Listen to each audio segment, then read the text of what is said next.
نے ارشاد فرمایا، جو آدمی استغفار کرتا ہے،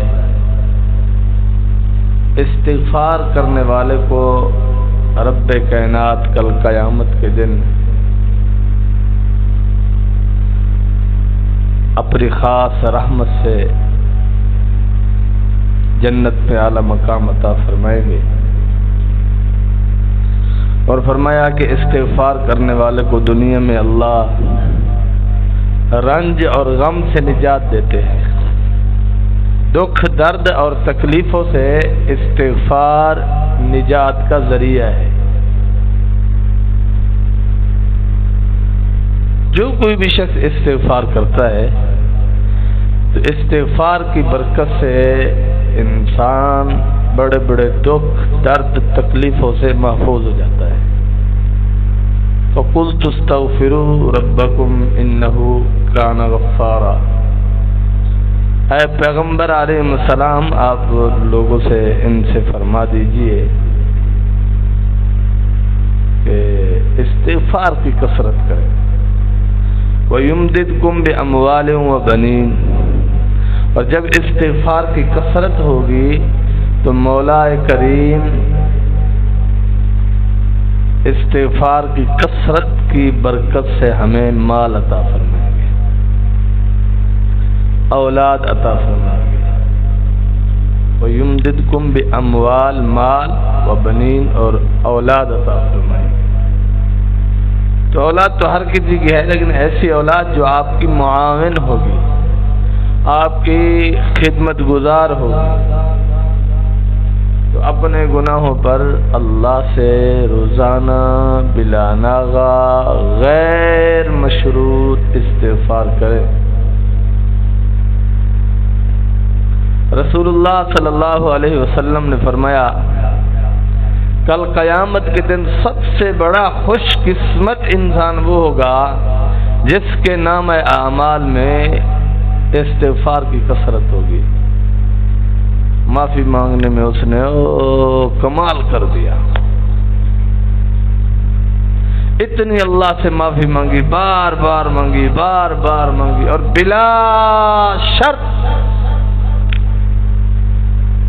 من جملہ یا اللہ میں گنہگار ہوں، میں خطا کار ہوں، بس مجھے معاف کر دے۔ ہر وقت انسان کو اپنے ربا سے معافی مانگنی چاہیے، اور جب معافی مانگے گا تو فرمایا اعمال میں، جس کے اعمال میں استغفار کی کثرت ہوگی، یہ شخص کل قیامت کے دن بہت بڑا خوش نصیب ہوگا۔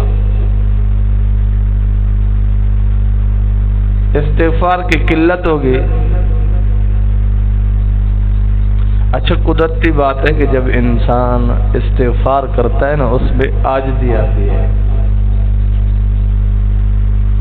بندہ اللہ سے معافی مانگتا ہے نا، اس میں عجز و انکساری پیدا ہوتی ہے، کیونکہ انسان دعا میں اپنی کمزوریوں کا اقرار کرتا ہے، اپنی نادانیوں کا، اپنی نالائکیوں کا، اپنے گناہوں کا اقرار کرتا ہے کہ مولا میں گناہگار ہوں، میں خطا کار ہوں، میں کمزور ہوں، آپ غفور ہیں، غفار ہیں، مجھے معاف فرما دیں۔ ایک اور حدیث ہے، اس میں آتا ہے کہ جب مومن بندہ اللہ سے توبہ کرتا ہے، اللہ اپنے فرشتوں سے فرماتے گواہ ہو جاؤ میں نے اس کو معاف کر دیا۔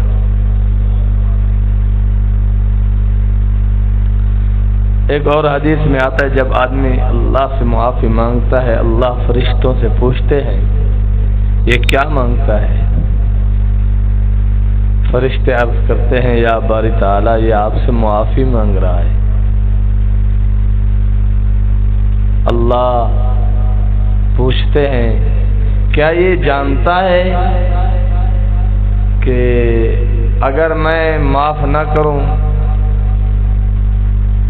تو کوئی اور معاف نہیں کر سکتا؟ فرشتے کہتے ہیں ہاں۔ کیا پھر بھی معافی مانگ رہا ہے؟ کہاں، آس اور امید لگا رہا ہے۔ آپ سے ہی اس اللہ کا در چھوڑ کے آپ جائیں گے کہاں بھلا؟ در مولا ہی ہے ہمارے لیے، در مولا اللہ کا در ہے، اس در کے علاوہ کوئی در نہیں ہے جہاں ہم جبین جھکائیں، اپنا سر جھکائیں، اپنا سر جس کے قدموں میں رکھیں، اللہ کے سوا کوئی نہیں ہے۔ تو ہر حال میں روزانہ بلا ناغہ استغفار کریں۔ رسول اللہ صلی اللہ علیہ وسلم روزانہ 70 مرتبہ استغفار فرماتے تھے۔ اہل سنت والجماعت کا عقیدہ ہے جناب آدم علیہ السلام سے لے کر امام الانبیاء سرکار دو جہاں صلی اللہ علیہ وسلم تک تمام کے تمام انبیاء معصوم ہیں۔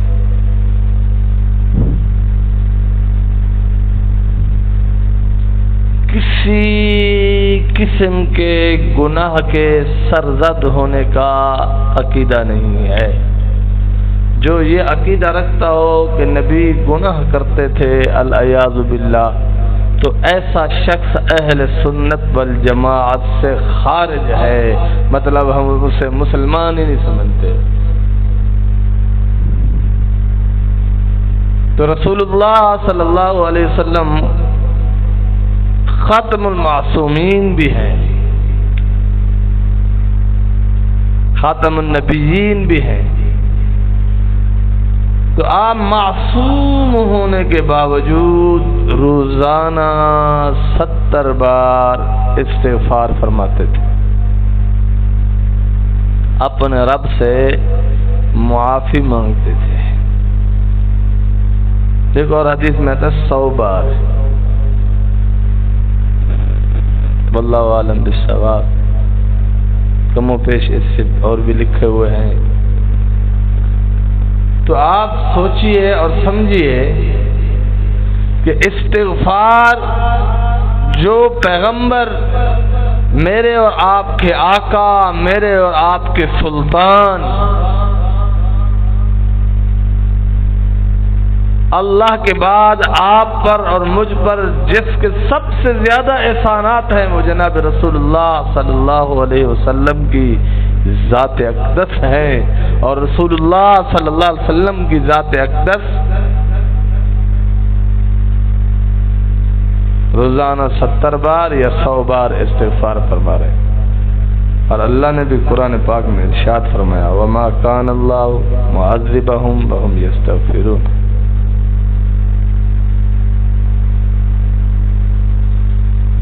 جب تک لوگ استغفار کو کثرت سے پکڑیں گے، استغفار کرتے رہیں گے، اللہ ان کو عذاب نہیں دے گا۔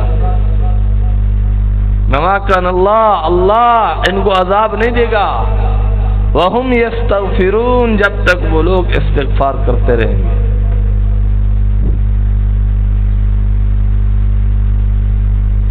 استغفار ایسی بڑی چیز ہے۔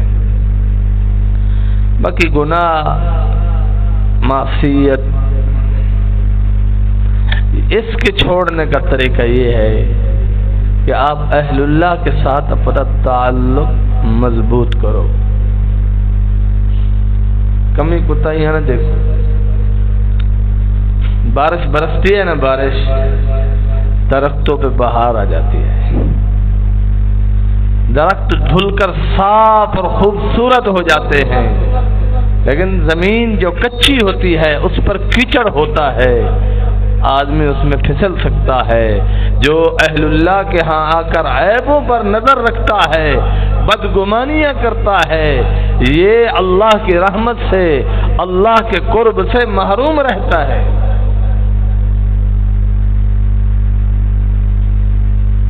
کمزور میں کمزوریاں ڈھونڈنا کی ایک کمال ہے۔ خلق الانسان ضعیفا، اللہ نے فرمایا انسان کمزور پیدا کیا گیا ہے۔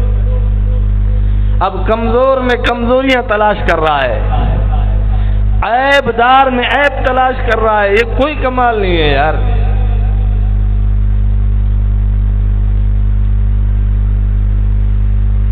ہم اب تو شہر میں نہیں پڑھتے، پہلے پڑھتے تھے جہاں موٹر سائیکلوں کا گاڑیوں کا کام ہوتا تھا تو وہاں ہم صبح صبح دیکھتے تھے کہ وہ جو جمعدار ہوتے تھے وہ جھاڑو دے کر وہ گند اکٹھا کرتے تھے نا،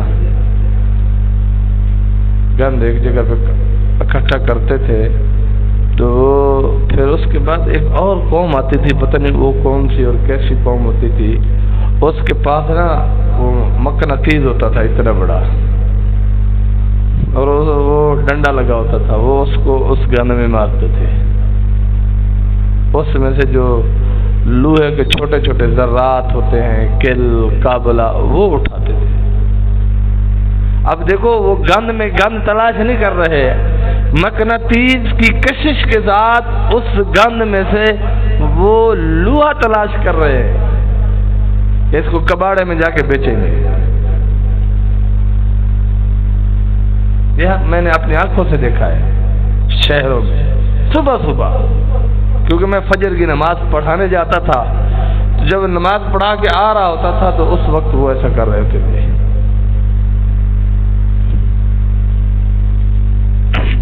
تو گند میں انہوں نے گند تلاش نہیں کیا، اگر گند میں گند تلاش کرتے ہی کون سا کمال ہے؟ انہوں نے گند میں، کوڑا کرکٹ میں انہوں نے لوہا تلاش کیا ہے۔ تو انسان تو کمزور ہے، کمزور میں کمزوریاں تلاش کرنا یہ کوئی کمال نہیں، یہ تو معمول کی بات ہے، دنیا میں ایسا ہوتا ہے۔ کمزور میں اچھائی تلاش کرنا یہ دلیل ہے کہ اس بندے کو اللہ سے محبت ہے۔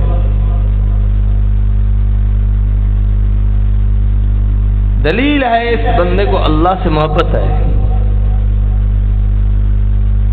اور اللہ سے محبت کرنے کے لیے اہل اللہ سے تعلق ضروری ہے، اور یہ بلا وجہ نہیں ہے۔ اللہ نے خود فرمایا ہے، یا ایھا الذین آمنوا، اے ایمان والو، اتقوا اللہ، تقوی اختیار کرو، کونوا مع الصادقین، اہل اللہ کے ساتھ ہو جائیے، اللہ کے سچے عاشقوں کے ساتھ ہو جائیے، ان کی معیت اختیار کیجیے۔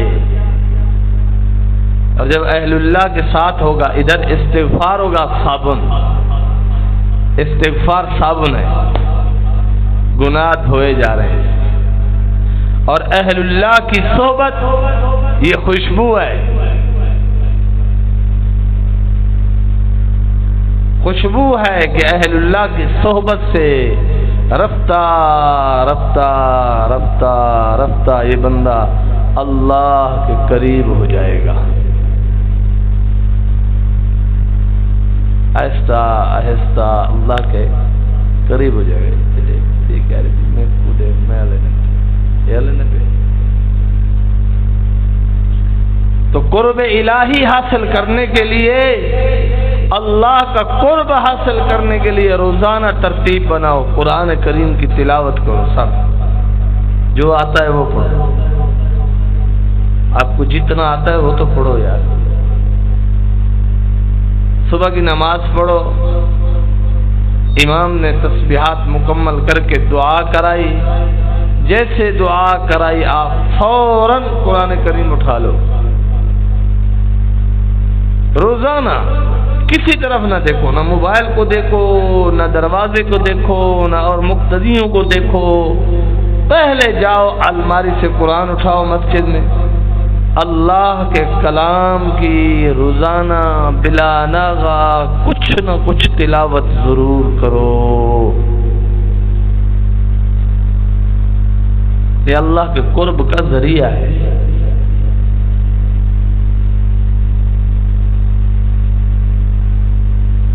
اور جو روزانہ قرآن پڑھتا ہے اللہ کی رحمت سے، اللہ کے فضل سے، اللہ کے کرم سے محروم نہیں ہوگا۔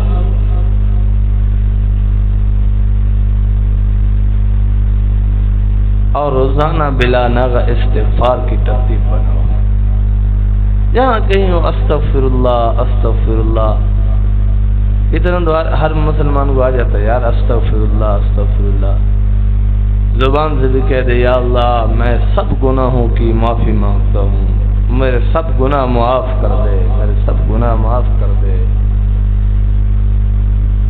اور اور کیفیت جو دل میں اللہ کے قرب کا مزہ ہے، کبھی کبھی یہ بھی نصیب ہوگا۔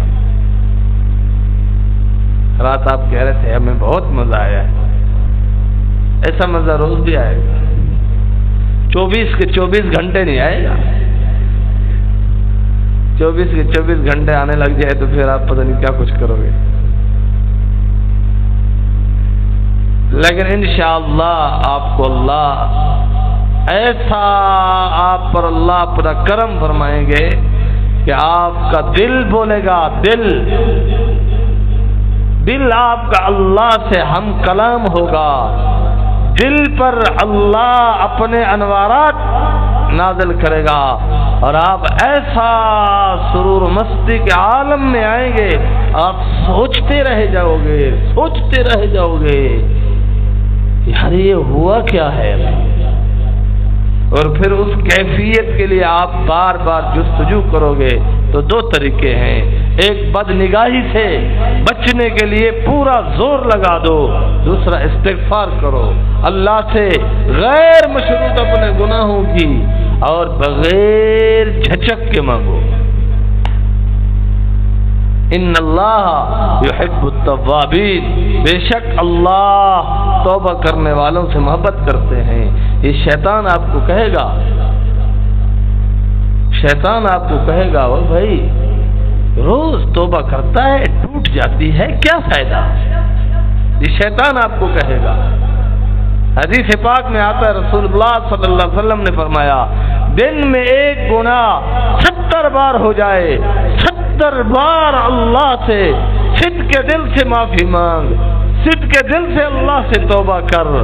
اور محققین نے اور اکابرین نے لکھا ہے کہ پکی توبہ کر کہ اب نہیں کروں گا، سچا وعدہ کر کہ اب نہیں کروں گا، پھر ٹوٹ گئی، پھر سچا وعدہ کر۔ یہ شیطان کے تیار، جب سچی توبہ ہی نہیں ہوتی، تو توبہ پہ قائم ہی نہیں رہ سکتا، تو پھر ہر وقت وعدہ کرنے کا کیا فائدہ؟ مخلوق سے وعدہ توڑے گا تو مخلوق تجھ سے ناراض ہوگی، مولا ناراض نہیں ہوگی، اللہ ناراض نہیں ہوگی، اللہ خوش ہوتے ہیں۔ جب مومن بندہ اپنے گناہوں کا اعتراف کرتا ہے، اپنی کمزوریوں کا اعتراف کرتا ہے، اور اللہ نے خود بیان بھی فرمایا خلق الانسان ضعیفا، کہ انسان کمزور پیدا کیا گیا ہے، اور یہ کمزور انسان جب اللہ کے سامنے اپنی کمزوریوں کا اقرار کر کے روتا ہے، شرمندگی سے آنسو بہاتا ہے، کہتا مولا معاف کر دے۔ جہاں ہو بھائی، چارہ کاٹنے جاتے ہو نا، فصل میں چارہ کاٹنے، بیٹھے بیٹھے خیال آ گیا، اب وہ اوزار جو ہے گھاس کاٹنے والا، اس کو ایسے زمین میں رکھ کے شروع ہو گیا، وہیں بیٹھے بیٹھے دل میں ایسے، ضروری نہیں ہر جگہ ہاتھ اٹھائے۔ آدھی رات کو فصل کو پانی لگایا ہوا ہے، تو اپنے وہ پانی کی گنڈوں کو پکا کر کے آدمی ایک جگہ بیٹھ جاتا ہے، تو ایک جگہ بیٹھ کے اپنے رب سے باتیں شروع کر دے کہ اللہ مجھے معاف کر دے، میں خطا کار ہوں، میں گناہ گار ہوں، تیرے بے بہا بے حساب بے انتہا مجھ پر احسانات ہیں۔ یہ کوئی مشکل کام ہے؟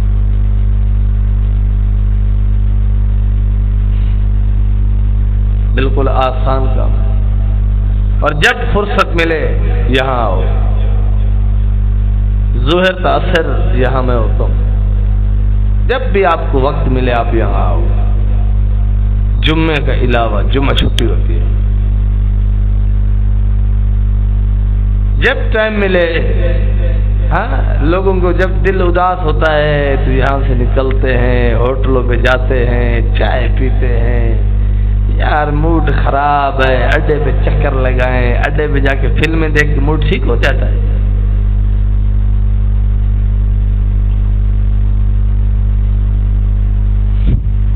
ایک آدمی یہاں آیا، وہ کہہ رہا تھا حضرت دل پتھر اور کالا سیاہ ہو گیا ہے، دل پتھر بن گئے ہیں حضرت صاحب،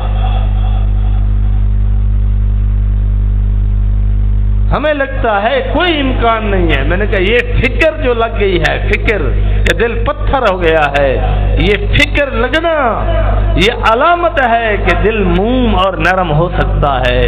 لیکن اس کے لیے آپ علاج کرواؤ، مسلسل اہل اللہ کے پاس آؤ، مسلسل آئیے، اللہ والوں کو بتائیے کہ یہ حالت ہے، یہ حالت ہے، یہ حالت ہے، یہ حالت ہے، تو انشاءاللہ دل نرم ہو جائیں گے. ایسا مسئلہ نہیں ہے.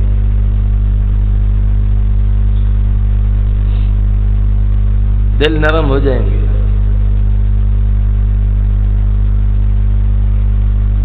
ایک صحابی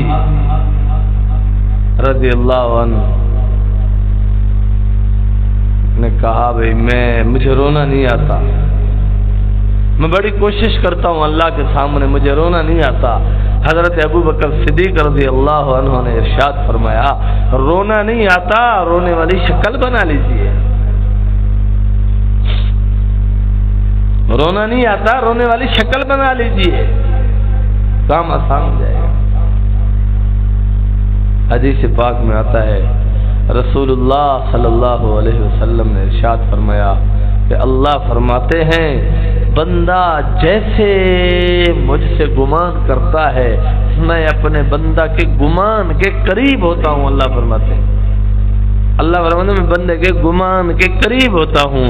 جیسے بندہ میرے ساتھ گمان کرتا ہے میں ویسا اس کے ساتھ برتاؤ کرتا ہوں.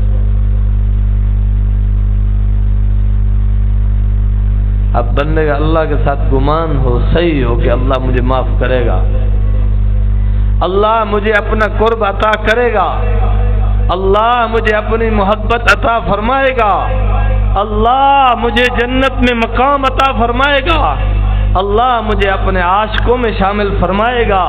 جب انسان اس یقین کے ساتھ میدان میں آتا ہے تو پھر جا کر یہ یقین جو ہے، یقین یہ گمان جب اللہ کے بارے میں صحیح ہوگا تو اللہ ویسا ہمارے ساتھ اچھا سلوک کرے. اگر ہمارا گمان ہی پہلے پٹھا ہوگا، آپ نے دیکھا ہوگا لوگوں کو کہو نا بھئی دعا کرو، صحیح مانگتے تو ہیں پر لگتا نہیں ہے. پہلے سے جب انہوں نے گمان کر لیا کہ لگتا نہیں ہے تو پھر مسئلہ بھی حل نہیں ہوگا، مسئلہ بھی حل نہیں ہوگا.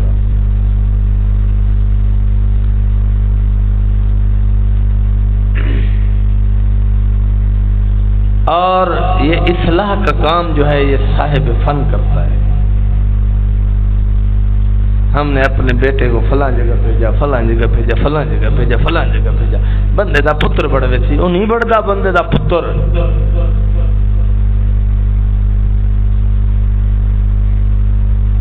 وہ جہاں جائے گا وہاں جو کچھ سکھایا جاتا ہے وہ سیکھے گا. وہ بس وہ بندے کا پتر خانقاہ میں آئے گا تو یہاں بنے گا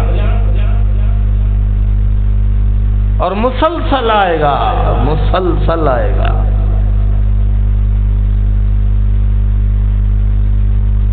ایک دو دن کا کام نہیں ہے.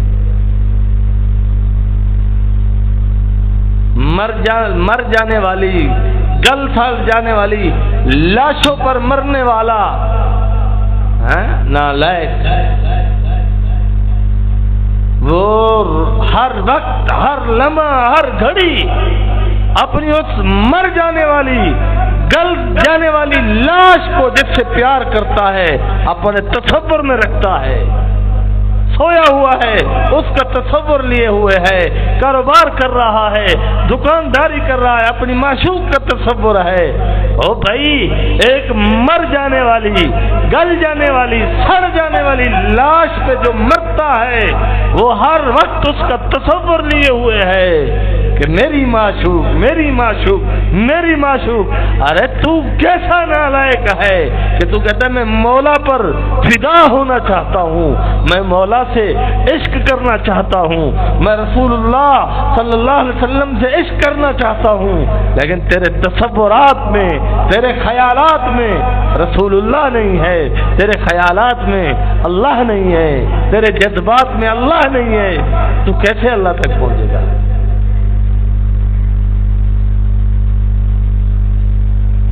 پتہ نہیں اس کو ملتی ہے یا نہیں ملتی. ہمارے پاس یہاں ایک مرید آتا تھا، اب تو بھاگ گیا ہے. مجھے کہتا تھا حضرت صاحب میں نے ساری کزنوں سے محبت کی ہے.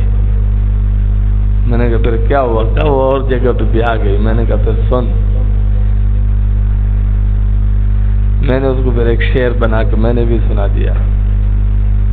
میں کزنوں سے پیار کرتا رہا، کزنیں کزنوں سے بہا گئی، میں ہاتھ ملتا رہا. کزنیں کزنوں سے بہا گئی، میں ہاتھ ملتا رہا. کیا عشق کی تھی. دبڑ دلہ، بادشاہ نے کہا نا دبڑ دلہ لے آؤ، 2 مرتبہ دلہ. اپنے وزیر سے کہا کہ دبڑ دلہ تلاش کر کے لاؤ. دبڑ دلہ تلاش کرنے جا رہا تھا، راستے میں دیکھا ایک آدمی ہاتھ میں مٹھائی لیے ہوئے ایسے ناچتا ہوا جا رہا ہے، ناچتا ہوا جا رہا ہے.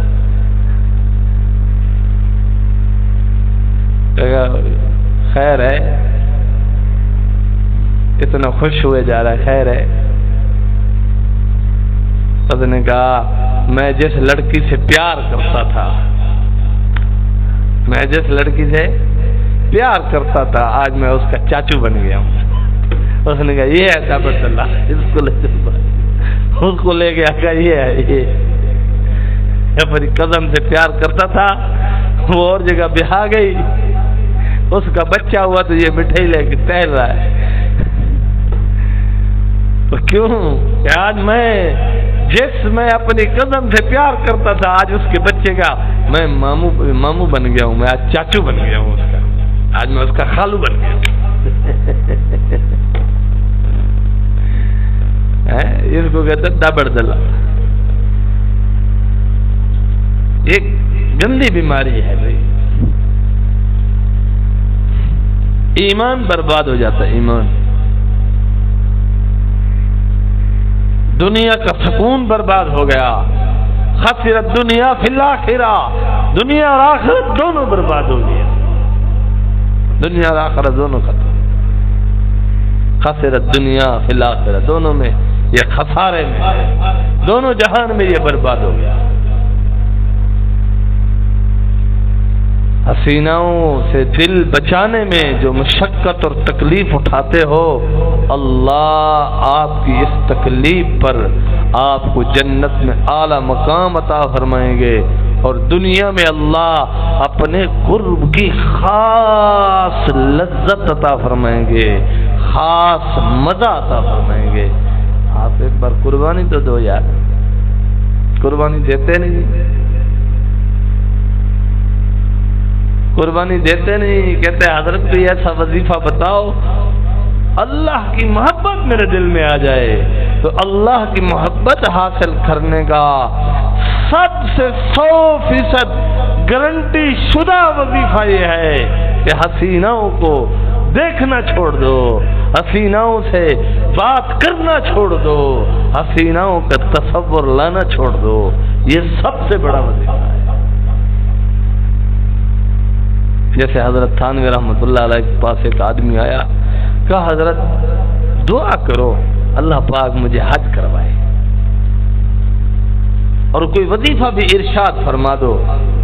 حضرت نے فرمایا ایک تھیلی بناؤ، روزانہ جو آپ کماتے ہو اس میں سے کچھ حصہ اس تھیلی میں ڈالو، یہ حج کا وظیفہ ہے. یعنی حج پہ جانے کے پیسے جمع شروع کرو، یہ وظیفہ ہے. ایک اور قوم آئی ہوئے یہاں، یا اللہ کوئی ایسا بندہ بھیج دے جو مجھے عمرہ کروائے، جو مجھے حج کروائے. وہ اللہ کا بندہ مولا سے بھیک مانگ رہا ہے کہ مجھے بندے کا بھکاری بنا، کوئی تیرا بندہ آئے مجھے حج عمرہ کروائے. وہ الو کا کن نالائق کہے گا تو ایسی دعا مانگ، ایسی دعا مانگ کہ یا اللہ تو مجھے اپنے خزانوں میں سے خاص کرم فرما کہ مجھے اپنا مال عطا فرما، مجھے اپنے وسائل عطا فرما کہ میں اپنے خون پسینے سے کمائی ہوئی رقم سے حج کرنے جاؤں، اپنے خون پسینے سے کمائی ہوئی حلال رقم سے عمرہ کرنے جاؤں، یہ دعا مانگ، یہ کیا دعا مانگ رہا ہے؟ کوئی بندہ تھے مجھے عمرہ کروائے، مفت خورا۔ اس سے بھی بڑا کوئی نالائق ہوگا یار؟ مجھے تو یہ بات سمجھ نہیں آتی۔ آپ پیسے جمع کرو، بس ایک گولک بناؤ، گولک، آج کل تو بڑی گولک بھی مل جاتی ہے، روزانہ اس میں پیسے ڈالو، اس کو نہیں توڑنا، چاہے کچھ ہو جائے، بس یہ میرے پیسے ہیں، میں عمرے پہ جاؤں گا، بس انشاءاللہ آپ دیکھنا ایسے ایسے کام ہو جائے گا، بہت جلد آپ کا انتظام ہو جائے گا۔ آپ عمرے پہ جا رہے ہو، آدھے پیسے بھی آپ کی گولک میں ہو گئے تو آپ بھینس، گٹا، گابا، گائے بیچ کے ساتھ میں کہہ رہے ہو کہ بس آدھے پیسے یہ ہو گئے، آدھے یہ ہو گئے، میں جا رہا ہوں۔ آسان کام ہے بھائی، مشکل نہیں ہے، لیکن فیصلہ یہاں سے میری ڈاڈھی خواہش ہے اللہ میں کو سوڑے دا روزہ دکھاوے، پیسے ہمیں ایکڑ زمین دا کی دکھڑے پائی ماں انہا مراد ہے یہ پیسے لا وانج۔ حضرت صاحب علماء کڑو میں سنیم دی جوان ہوئے، یہ کتے علا منہ کرنے امدانا مراد، دی جوان ہوئے عمرے تنی ونجنا چاہیدہ، ایکڑ زمین دا گرنا چاہیدہ پلیتا، 16 لاکھ دا واپ دا لوا گرنا چاہیدہ،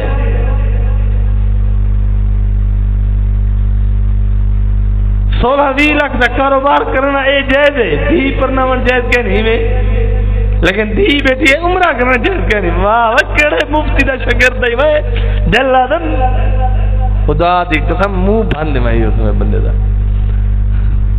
ہی کڑو کے بچہ بھائی مان سوار جم سے آلی مولوی صاحب آکے دھی جوان ہوئے عمرہ دینا ونجو، اور مولوی صاحب اے نہیں سیا کہ آج دھی جوان ہوئے ایکڑ زمین دا نگنی پہلے دھی دا رشتے دا بندوبست کری، دھی جوان ہوئے 16 لاکھ تے 20 لاکھ دے باپ دے نہ لوامی ودا، سولر پلیٹا لے بور نہ لوامی ودا، پہلے دھی دی شادی کرا، یہ نہیں دیا کیا؟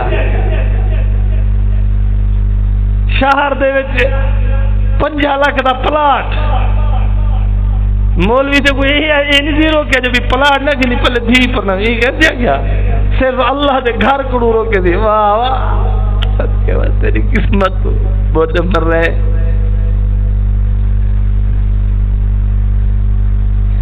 یہ منافقت ہے، یہ جہالت ہے، یہ بے حسی اور انتہا درجے کی بے غیرتی ہے۔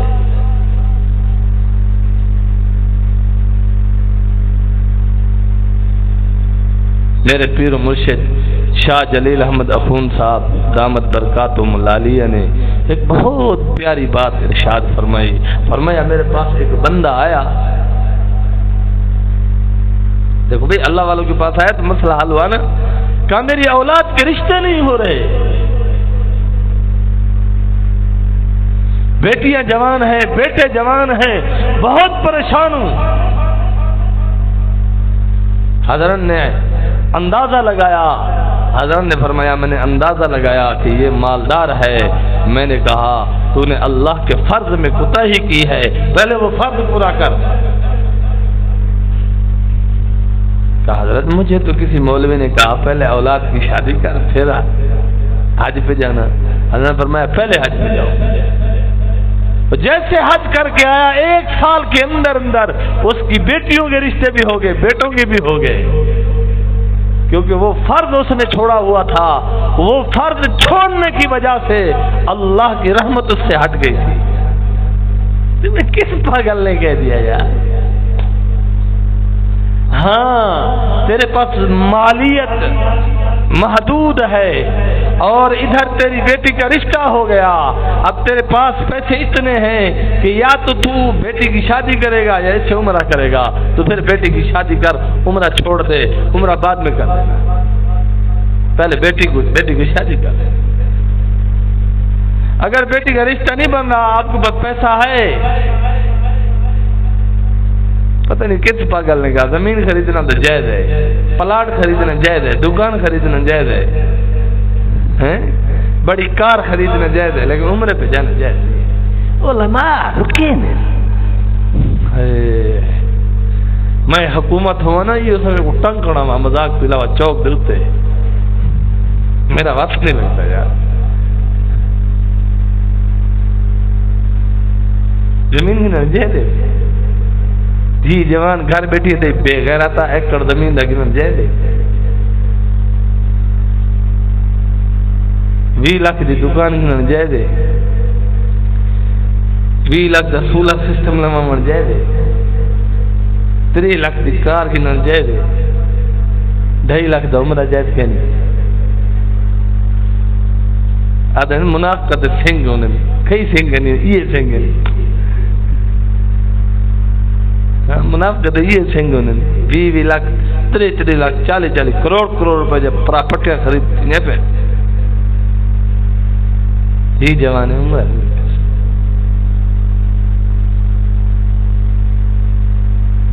اللہ اصل مسئلہ یہ ہے کہ اس سے رسول اللہ صلی اللہ علیہ وسلم سے محبت نہیں ہے، اصل مسئلہ یہ ہے کہ اسے اللہ سے محبت نہیں ہے۔ اگر اسے اللہ سے عشق ہوتا، رسول اللہ صلی اللہ علیہ وسلم کی ذات عالی سے سچا پیار ہوتا تو یہ پیار اسے مجبور کر دیتا، یہ اللہ کا عشق اسے مجبور کر دیتا کہ یہ زمین نہ خرید کرتا، یہ بڑی بڑی پراپرٹیاں خرید نہ کرتا، اس میں سے پیسے بچاتا، جہاں ایکڑ خرید رہا ہے یہ آدھا ایکڑ خرید لیتا، باقی آدھے پیسے سے یہ کہتا میں اپنے آقا کے پاس جا رہا ہوں، میں آقا کے روضے پر کھڑا ہو کر درود پڑھوں گا، میں آقا کی مسجد میں جا کر نماز پڑھوں گا، میں آقا کے دربار میں حاضری دوں گا، میں اپنے ربا کے گھر گرد کعبہ کے طواف کروں گا، میں حجر اسود کے بوسے لوں گا، میں حتیم کے اندر جا کر دعائیں مانگوں گا، میں مقام ابراہیم پر نفلی پڑھوں گا، میں صفا مروہ کے درمیان دوڑ لگاؤں گا، یہ کہتا ہے۔ پراپرٹی خریدنا کوئی گناہ نہیں ہے، خریدو لیکن ساری کی ساری پراپرٹی نہ خریدو نا یار،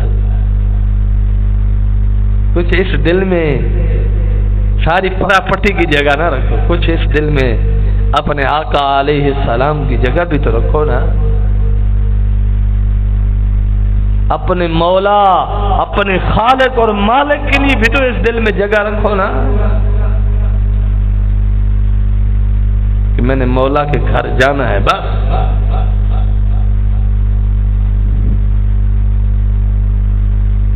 بندے کو سمجھاؤ نا، اوے چل آج کئی آنے ملنا، آگے ٹھیک ہے کئی آنے ملنا لگے اوہ میں ملنا، اوہ تجھتا میں نے مشہور کرانے ہوتے میں ملنا مانا بس میں ملنا وہ اللہ دا بندہ نا میں ملنا وہ این نام مرادہ خار مغز بڑھ پہ کیا تھی نے دیکھو آگ نہیں، کچھ ہو جائے میں نے اپنے رب کے گھر جانا ہے، میں نے اپنے آقا علیہ السلام کے شہر جانا ہے، میں اپنے آقا علیہ السلام کے دربار میں جانا ہے، میں نے وہاں جا کر درود و سلام اور اپنے دکھڑے سنانے ہیں اپنے آقا کو، بس میں نے جانا ہے۔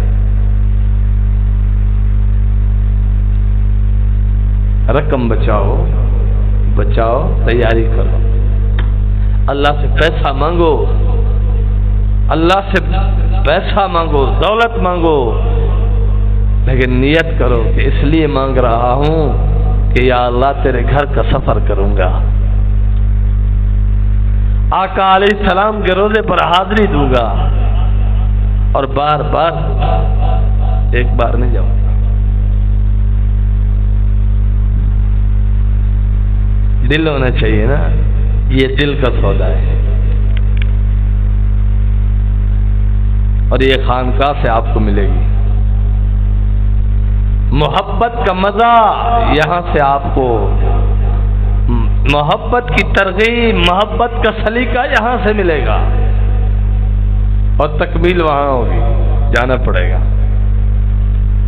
رسول اللہ صلی اللہ علیہ وسلم کے دربار میں اگر ہم واقعی غلام ہیں، اگر ہم واقعی عاشق ہیں، تو پھر اپنے دل میں آج سے تڑپ پیدا کرو، آج سے اپنے دل میں جذبہ پیدا کرو، اپنے دل میں آج سے جنون پیدا کرو کہ ہم نے آقا علیہ السلام کے روزے پہ جانا ہے، جانا ہے، جانا ہے. بس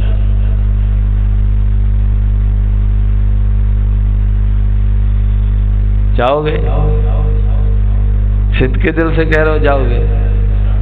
پکی بات ہے.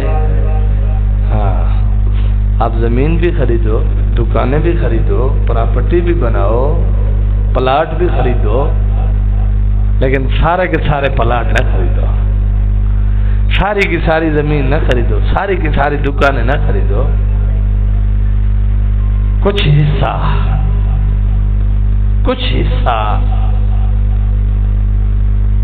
اپنی دولت میں سے ایسا بھی رکھو نا. اور جلدی ایسا نہیں ہے یہ پلاٹ خرید لوں پھر جا رہا ہوں، اگلا پلاٹ خرید لوں پھر جاؤں گا، اگلا پلاٹ 10 پلاٹ خرید ہوگے روضہ رسول پہ جانے کی توفیق. یہ زیادتی ہے یار. اپنی ضرورت کی ہر چیز خریدو، یہ جائز ہے. رہنے کے لیے اعلیٰ سے اعلیٰ مکان بناؤ، سفر کے لیے اعلیٰ سے اعلیٰ سواری خریدو، بال بچوں کا پیٹ پالنے کے لیے عمدہ سے عمدہ دکان بناؤ، لیکن یار اس میں سے کچھ بچا کے اپنے آقا کے پاس بھی تو جاؤ نا. جائیں گے؟ تیاری کریں گے نا آج سے انشاءاللہ. ہم سب، آپ، میں سب انشاءاللہ بہت جلد ہم آقا علیہ السلام کے دربار میں حاضری دیں گے، اللہ سے دعائیں مانگیں گے، اور ادھر پیسے بھی جمع کریں گے آج سے کہ ہم نے جانا ہے. بس کچھ ہو جائے، ہم نے اپنے آقا علیہ السلام کے پاس جانا ہے،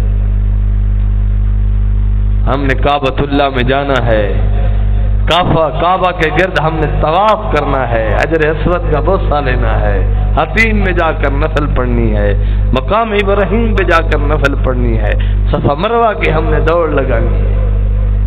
ساری چیزیں ذہن میں رکھو، تصورات میں کرو، تصورات پہ لے آؤ، تصورات پہ لے آؤ.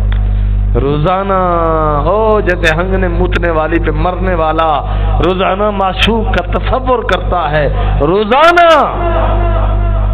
گند پر مرنے والا تصور کرتا ہے. تو حق پر مرنے والا ہے، تو حق پر جان لٹانے والا ہے، تو پھر اپنے مولا کا تصور کرنا. کریں گے انشاءاللہ. اللہ سے دعا ہے عمل کی توفیق عطا فرمائے. وآخر دعوانا ان الحمدللہ رب العالمین.